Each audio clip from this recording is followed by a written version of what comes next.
Hello, നിങ്ങൾക്കെല്ലാവർക്കും Shiny Xavier YouTube പേജിലേക്ക് ഒത്തിരി സ്നേഹത്തോടെ വീണ്ടും സ്വാഗതം. ഇനി ഞാൻ നിങ്ങൾക്ക് വേണ്ടിയിട്ട് ഷെയർ ചെയ്യുന്നത് ചേന കൊണ്ട് നല്ല ഒരു ഒഴിച്ചുകറിയാണ്. തയ്യാറാക്കാൻ ഒരുപാട് എളുപ്പമാണ്. നിങ്ങൾക്കറിയാമല്ലോ, ഇപ്പം എല്ലാവരും മലയ്ക്ക് പോകുന്ന സീസണാണ്, 25 നോമ്പാണ്. അതുകൊണ്ടൊക്കെ കുറച്ച് കൂടുതൽ പ്രാധാന്യം ഞാൻ പച്ചക്കറി വിഭവങ്ങൾക്ക് കൊടുക്കുകയാണ്. അപ്പം നമുക്ക് ഇനി എന്താ ചെയ്യേണ്ടതെന്ന് നോക്കാം. ഇപ്പം ഞാൻ എടുത്തിരിക്കുന്നത്, ഞാൻ മൊത്തം എടുത്തത് 1 കിലോ ചേനയാണ് മേടിച്ചത്. പക്ഷേ ഞാനത് 2 കാര്യങ്ങൾക്കായിട്ടാണ് എടുക്കുന്നത്. ഞാനിപ്പോൾ അതിൻ്റെ പകുതി എടുത്തു. 1 കിലോ മേടിച്ച് തൊലിയൊക്കെ ചെത്തിക്കളഞ്ഞ് അതിൻ്റെ പകുതിയാക്കി കഴിഞ്ഞപ്പോഴേക്കും ഒരു 400 ഗ്രാമെന്ന് നിങ്ങൾ കണക്കാക്കിയാൽ മതി കേട്ടോ. അതൊരിച്ചിരി വലിയ പീസസായിട്ട് തന്നെയാണ് മുറിച്ചിരിക്കുന്നത്. അതിലേക്ക് 1 ടീസ്പൂൺ ലെവലായിട്ട് ഉപ്പും 3 നടുവേ കീറിയ പച്ചമുളകും 1/4 ടീസ്പൂൺ മഞ്ഞൾപ്പൊടിയും 2 കപ്പ് വെള്ളവും ഒഴിച്ചിട്ട്, അതായത് ഏതാണ്ട് ഒരു നെകയ്ക്കയിൽ ഒരിച്ചിരി താഴെയായിട്ട് വരും വെള്ളത്തിൻ്റെ ലെവൽ കേട്ടോ. നിങ്ങൾ അളന്നൊന്നും ഒഴിച്ചില്ലെന്നുണ്ടെങ്കിലും ഏതാണ്ട് ഒരു നെകയ്ക്കയിലും ഒരിച്ചിരി താഴെയായിട്ട് നിങ്ങൾ കണ്ടല്ലോ. എന്നിട്ട് നമുക്ക് പ്രഷർ കുക്കറിലാണ് കുക്ക് ചെയ്യേണ്ടത്. ഇത് പുറത്താണെന്നുണ്ടെങ്കിൽ നമുക്ക് കുക്ക് ചെയ്യാവുന്നതേ ഉള്ളൂ, നന്നായിട്ട് വേവുന്ന ചേനയാണെന്ന് നിങ്ങൾക്ക് ഉറപ്പുണ്ടെങ്കിൽ. പക്ഷേ അല്ലാന്നുണ്ടെന്നുണ്ടെങ്കിൽ പ്രഷർ കുക്കറിൽ ഒരൊറ്റ വിസിൽ വരുത്തി ഒന്ന് എടുത്തു കഴിഞ്ഞാൽ നമുക്ക് നന്നായിട്ട് പെട്ടെന്ന് വെന്ത് കിട്ടും. ഒരു വിസിൽ വന്നു കഴിഞ്ഞ് കഴിഞ്ഞാൽ നിങ്ങൾ തനിയെ അതിൻ്റെ പ്രഷർ പോകാൻ നിൽക്കാതെ അപ്പം തന്നെ തുറന്ന് നോക്കണേ. ഇത് വല്ലാതെ അങ്ങ് വെന്തുടഞ്ഞു പോകാൻ ഇടയാവരുത് കേട്ടോ. ഈ ചേനക്കറിക്ക് വേണ്ട അരപ്പ് തയ്യാറാക്കാനായിട്ട് ഞാൻ ഇനിയിപ്പോൾ എടുത്തിരിക്കുന്നത് 1 കപ്പ് ലെവലായിട്ട് ചിരകിയ തേങ്ങയാണ്. നല്ല ഫ്രഷായിട്ടുള്ള തേങ്ങ എടുക്കുന്നതാണ് എപ്പോഴും നല്ലത് കേട്ടോ. അതിലോട്ട് ഒരു 1/2 ടീസ്പൂൺ കാശ്മീരി മുളക് പൊടിയും 1/2 ടീസ്പൂൺ ചെറിയ ജീരകം, പെരിഞ്ജീരകമല്ല കേട്ടോ, അത് പ്രത്യേകം ശ്രദ്ധിച്ചോണേ. പിന്നെ 1/2 ടീസ്പൂൺ കുരുമുളകും, മുഴുവനെയുള്ള കുരുമുളക് അല്ലെങ്കിൽ ചെറുതായിട്ട് ചതച്ച കുരുമുളക് നിങ്ങളുടെ കയ്യിലുണ്ടെന്നുണ്ടെന്നുണ്ടെങ്കിൽ അത് ചേർത്താലും മതിയാകുമേ. ആ തേങ്ങയിലേക്ക് ഒരു 1/3 കപ്പ് വെള്ളം കൂടി ഒഴിച്ചിട്ട്, ഒരുപാട് വെള്ളം ഒഴിച്ചു കഴിഞ്ഞാൽ നിങ്ങൾക്കറിയാലോ അത് അരയാൻ ഇച്ചിരി പാടാണ്. അത് നല്ലതായിട്ട് പേസ്റ്റ് പോലെ ഒന്ന് അരച്ചെടുത്തുകൊണ്ട് വന്നിട്ടുണ്ട്. ധൃതിക്ക് ഞാനൊരു 3-4 വീഡിയോ ഒന്നിച്ചെടുക്കുമായിരുന്നു. അപ്പോൾ അതിൻ്റെ ധൃതിക്ക് ഞാനൊരു കാര്യം മറന്നുപോയി. അതിൻ്റെ കൂട്ടത്തിൽ ഒരു 4 കൊച്ചുള്ളിയും 4 വെളുത്തുള്ളിയും കൂടെ ചേർക്കണമായിരുന്നു. അത് ഞാൻ ചേർക്കാൻ അങ്ങ് വിട്ടുപോയി കേട്ടോ. അപ്പോൾ അരച്ച് കഴിഞ്ഞപ്പോൾ ഓർത്തത്, പിന്നെ ഞാൻ അത് പെട്ടെന്നൊന്ന് മുറിച്ചിടുമായിരുന്നു. മുറിച്ച് അതിലോട്ടിട്ടിട്ട് നന്നായിട്ട് വീണ്ടും ഒന്നുകൂടെ ഒന്ന് അരച്ചെടുത്തുകൊണ്ട് വന്നിട്ടുണ്ട്. ഇനിയിപ്പം നമുക്ക് ആ കറിക്ക് വേണ്ടത് താളിക്കണമല്ലോ. അപ്പോൾ അതിന് ഒരു ടീസ്പൂൺ കടുക് ഇട്ടൊന്ന് താളിച്ചിട്ടുണ്ട്. പിന്നെ എടുത്തിരിക്കുന്നത് ഒരു 6-7 കൊച്ചുള്ളി, നല്ല ഒരു 3-4 തണ്ട് കറിവേപ്പില, പിന്നെ എടുത്തിരിക്കുന്നത് 2 വറ്റൽമുളകാണ്. ഇതെല്ലാം കൂടെ താളിച്ച് കഴിഞ്ഞിട്ട് നമുക്ക് ആ കറിയിലോട്ട് ഒന്ന് ഒഴിച്ച് ഇളക്കി കഴിയുമ്പോഴേക്കും ഭയങ്കര ഒരു മണവും ഒരു രുചിയുമാണ്. ഇതിന് നമുക്ക് തേങ്ങ താളിക്കണം എന്നില്ല. എരിശ്ശേരിക്കൊക്കെയാണ് സാധാരണ തേങ്ങ താളിക്കുന്നത്.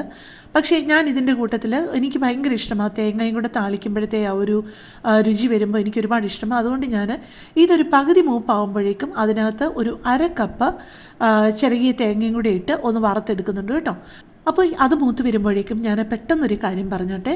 എൻ്റെ ഈ ചാനലോ എൻ്റെ ഈ വീഡിയോ ഒക്കെ ആദ്യമായിട്ട് കാണുന്ന ആരെങ്കിലുമൊക്കെ ഉണ്ടാവുമല്ലോ.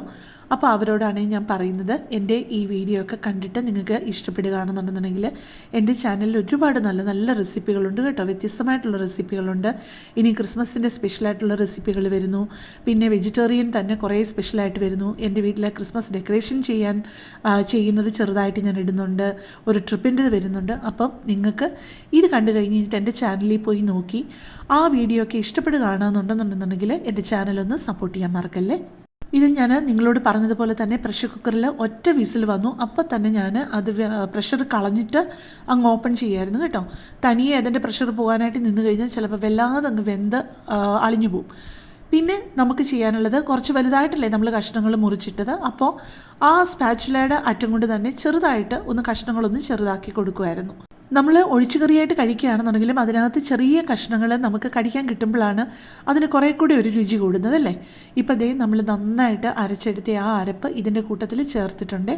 പിന്നെ ഒരു 1/2 കപ്പ് വെള്ളം ആ ചെറിയ മിക്സി ജാർ കഴുകിയിട്ട് ഒരു 1/2 കപ്പ് വെള്ളം കൂടെ 2 പ്രാവശ്യമായിട്ട് ഒഴിച്ചു കൊടുക്കുന്നുണ്ട് കേട്ടോ. എന്നിട്ട് ഇതെല്ലാം കൂടെ ചേർത്ത് നന്നായിട്ടൊന്ന് അതിൻ്റെ പച്ചച്ചുവ മാറുന്നത് വരെ നമ്മളൊന്ന് പാകം ചെയ്യണേ. നമ്മൾ ആ അരപ്പരച്ച് ചെറിയ മിക്സിയുടെ ജാറ് കഴുകിയ വെള്ളവും എല്ലാം കൂടെ ഒഴിച്ചിട്ട് നന്നായിട്ട് ഒന്ന് തിളപ്പിച്ച് അതൊന്ന് ചെറുതായിട്ടൊന്ന് കുക്ക് ചെയ്യാൻ ചേന ഓൾറെഡി കുക്ക്ഡ് ആയതാണ്. പക്ഷേ അരപ്പ് വേവണമല്ലോ, അതിൻ്റെ പച്ചച്ചവയും മാറണം. അപ്പോൾ അതുവരെ നമ്മളൊന്ന് പാകം ചെയ്ത ശേഷം വേണം നമുക്ക് ഈ താളിച്ചത് ഇതിലോട്ട് ചേർക്കാൻ. ഇതൊക്കെ ഞാൻ വിശദമായിട്ട് പറയുന്നത് തുടക്കക്കാരോ പാചകത്തിൽ പരീക്ഷിക്കുന്നവരാരെങ്കിലും ഒക്കെ ഉണ്ടാവുമല്ലോ, ഒറ്റയ്ക്ക് താമസിക്കുന്ന പുതിയ കല്യാണം കഴിഞ്ഞ കൊച്ചുകുട്ടികളൊക്കെ, അവർക്ക് വേണ്ടിയിട്ടാണ് ഞാൻ വിശദമായിട്ട് പറയുന്നത് കേട്ടോ. പാചകം നന്നായിട്ട് അറിയാവുന്നവർക്ക് അതുകൊണ്ട് ഒരു മുഷിവ് തോന്നരുതേ. കാരണം ഞാൻ തുടക്കക്കാരെയും കൂടെ ഉദ്ദേശിച്ച് കാര്യങ്ങൾ പറഞ്ഞല്ലേ പറ്റുള്ളൂ. എന്നാലും കഴിയുന്നതും ഞാൻ കാര്യങ്ങൾ വലിച്ചു നീട്ടാതെ പെട്ടെന്ന് പറഞ്ഞു തീർക്കാൻ ശ്രദ്ധിക്കാറുണ്ട്. അപ്പോൾ നന്നായിട്ട് പാചകം അറിയാവുന്നവർ ക്ഷമിച്ചേക്കണേ. ഇപ്പോൾ നമ്മൾ അരപ്പെല്ലാം ചേർത്ത് കൊടുത്ത് നന്നായിട്ട് എല്ലാം കൂടി ഇളക്കി യോജിപ്പിച്ച് കഴിഞ്ഞിട്ട് ഞാൻ പറഞ്ഞല്ലോ ഇച്ചിരൂടെ അതിൻ്റെ പച്ചച്ചുവ മാറണമല്ലോ. അതിന് വേണ്ടിയിട്ട് നമ്മൾ ഇച്ചിരി നേരം കൂടെ കുക്ക് ചെയ്യണം. അപ്പോൾ ആ കുക്ക് ചെയ്യുന്ന സമയത്ത് ഞാൻ ആ പ്രഷർ കുക്കറിൻ്റെ അടപ്പ് കൊണ്ട് വെറുതെ ഒന്ന് അടച്ചിട്ടുണ്ട് കേട്ടോ. അത് മുറുക്കി അടച്ചിട്ടുമില്ല, വെയിറ്റ് വിട്ടിട്ടില്ല, വെറുതെ ഒന്ന് അടച്ചു വെച്ചിട്ടേ ഉള്ളൂ. ഇപ്പം നിങ്ങൾ കണ്ടല്ലോ ആ താളിച്ചത് ഏത് പരുവം വരെയായെന്ന്. തേങ്ങയും ഉള്ളിയും എല്ലാം കൂടെ കിടന്നിട്ട് നന്നായിട്ട് ഇങ്ങനെ ഒരു ലൈറ്റ് ബ്രൗൺ കളറിൽ, ഒരു ഗോൾഡൻ ബ്രൗൺ കളറിലായിട്ടുണ്ട്. ഇനിയും അതിൻ്റെ ഒരു പകുതി മുക്കാലും ഞാനിപ്പോൾ നമ്മുടെ ഈ ഒരു മത്തങ്ങക്കറിക്കകത്തേക്ക് ഇട്ട് കൊടുക്കുന്നുണ്ട്.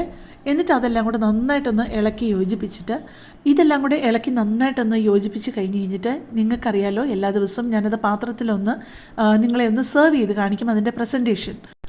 അങ്ങനെ പാത്രത്തിലോട്ട് എടുത്ത് സെർവ് ചെയ്ത് കഴിഞ്ഞിട്ട് അതിൻ്റെ മേലെ ഇടാനായിട്ട് ഞാൻ കുറച്ച് താളിച്ചത് മാറ്റി വെച്ചിട്ടുണ്ട്. അങ്ങനെ ഒന്ന് കിടക്കുമ്പോഴല്ലേ ആ ഒരു ഡിഷിന് കുറേ കൂടി ഒരു ഭംഗി വരുന്നത്. ഇത് നല്ല ഒന്നാന്തരം ഒരു കറിയാണ്. നിങ്ങൾ ഒരു പ്രാവശ്യമെങ്കിലും ഇതൊന്ന് ട്രൈ ചെയ്യണം കേട്ടോ, ട്രൈ ചെയ്തിട്ടില്ലാത്തവർ. അപ്പോൾ കൂടുതൽ നല്ലൊരു വീഡിയോയുമായിട്ട് നമുക്ക് നാളെ കാണാം. താങ്ക്